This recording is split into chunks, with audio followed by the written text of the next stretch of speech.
मैं साफ भाषा में अजय पाल शर्मा जी को एक चीज बताना चाहता हूं। 4 तारीख रिजल्ट निकलने के बाद और आपको घसीट के कोर्ट में लाया जाएगा। मैं इस वीडियो के माध्यम से मैं आपसे बिना शर्त की माफी मांगता हूं। वक्त बदल गया, जज्बात बदल गए। ये लाइन आपने कई बार सुनी होगी, लेकिन आज इसका सबसे जीता जागता और कड़क उदाहरण देख भी लीजिए। जो नेता कभी सीना तानकर यूपी के सिंघम को बंगाल घसीट कर लाने की धमकी दे रहा था, आज बंगाल में सत्ता की हवा बदलते ही वही नेता घुटनों पर आकर माफी मांगता नजर आ रहा है। एक ही शख्स, 2 अलग अलग तस्वीरें, और इन 2 तस्वीरों के बीच का फर्क है बदलता हुआ वक्त और ढहता हुआ सियासी गुरूर। ये है रिजू दत्ता। कभी टीएमसी के बेहद आक्रामक प्रवक्ता हुआ करते थे, लेकिन आज इनके आगे पूर्व लग चुका है, क्योंकि ममता दीदी की टीएमसी ने इन्हें बाहर का रास्ता दिखाते हुए पूरे 6 साल के लिए सस्पेंड कर दिया है।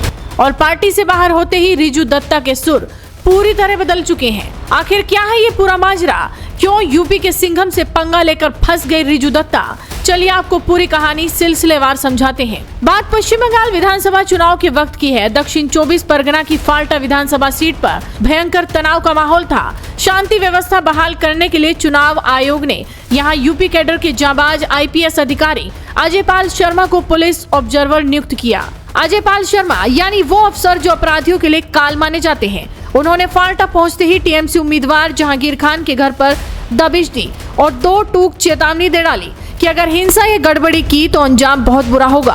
आसपास के जितने भी लोग हैं अच्छी तरह से समझ लें कि अगर किसी ने बदमाशी करी तो उनका कायदे से इलाज किया जाएगा। फिर अगर कहीं से खबर आ गई कि किसी ने कोई खुरापात करने की, किसी को परेशान करने की कोशिश की है, तो फिर उसकी खबर फिर अच्छे से लेंगे हम। ये जहांगीर के घर वाले भी खड़े हैं, उसको बता देना कायदे से।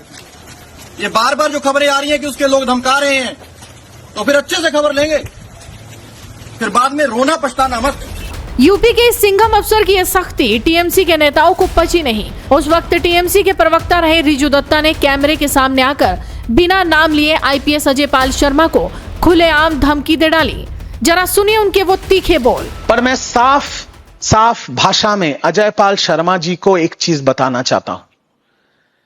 आपके ऊपर हमारी नजर है। 4 तारीख रिजल्ट निकलने के बाद आप जहां भी भाग जाएं, आप छुप नहीं पाएंगे।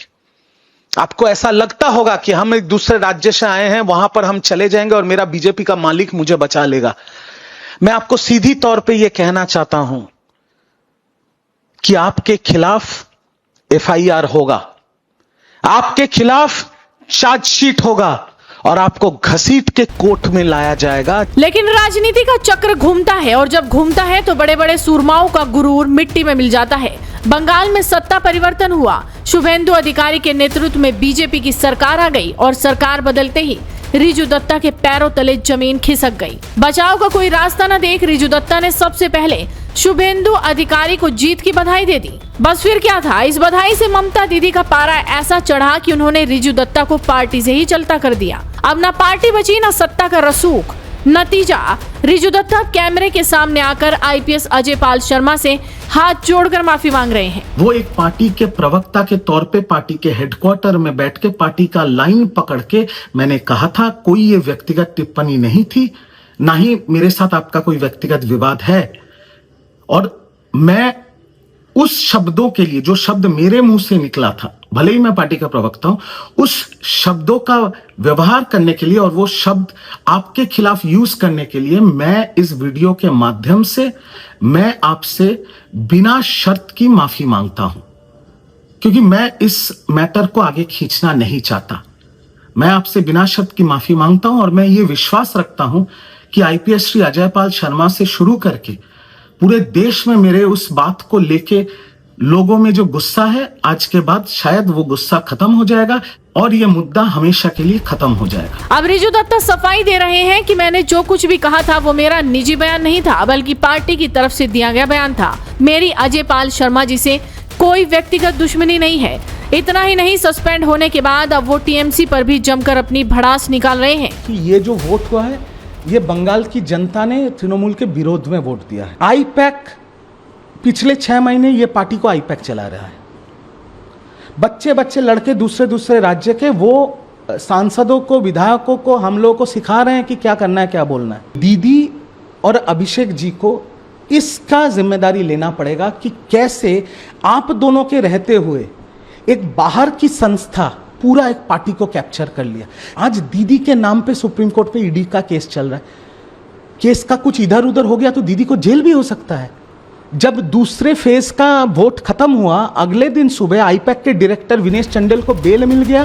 इसे कहते हैं वक्त का पहिया। जो कल तक कानून को आंखें दिखा रहे थे, आज वो कानून के रखवालों के सामने सफाई पेश कर रहे हैं। बंगाल में सत्ता बदलते ही सुरों का ये यू टर्न बता रहा है कि आने वाले दिनों में बंगाल की सियासत और प्रशासनिक व्यवस्था में कितना बड़ा फेरबदल होने वाला है। ऐसे में इस पूरे घटनाक्रम पर आपकी क्या राय है? अपनी राय हमें कमेंट कर जरूर बताइए। साथ ही इस वीडियो को शेयर कीजिए और जुड़े रहिए हेडलाइंस इंडिया के साथ। शादी का किचन महके जहां, गोल्डी किचन किंग मसाले हो वहां। गोल्डी लाए हैं फ्रेश लॉक टेक्नोलॉजी जो रखे मसालों को हर समय फ्रेश।